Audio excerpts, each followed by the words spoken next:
আমাদের আজকে খেয়ে দিয়ে কোনো কাজ নেই, তাই একটু বাল ফালাবো। ভাই কি বাল ফালাচ্ছি বলতো? না আর আরেকজন আমাদের কি করছে দেখো ভাই, এই দেখো কি অবস্থা,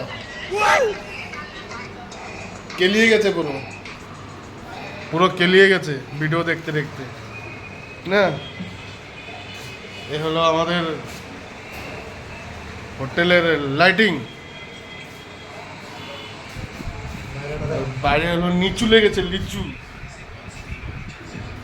আর এটা হলো আমাদের হোটেলের নাম। ক্যামেরাতে উল্টো দেখা যাবে, ওটা নিজেরা অ্যাডজাস্ট করে মিরারে দেখে নিয়ে পড়বে। যা বলি সত্য ছাড়া কিছুটা বলি আর কি। আমাদের ফ্রিজে দেখতে যাচ্ছি, এত খাবার আছে ফ্রিজে রাখার জায়গার জিনিস নেই দেখো। আরে এগুলো পার্টি রেখেছে, এইটা পার্টি রেখেছে, ফেলে দে এটাকে। কবে না কবে খাবার রেখে দিয়েছে ফ্রিজে পার্টিটা, ওটা এখন ফেলা হচ্ছে। আচ্ছা ঠিক আছে, বাই।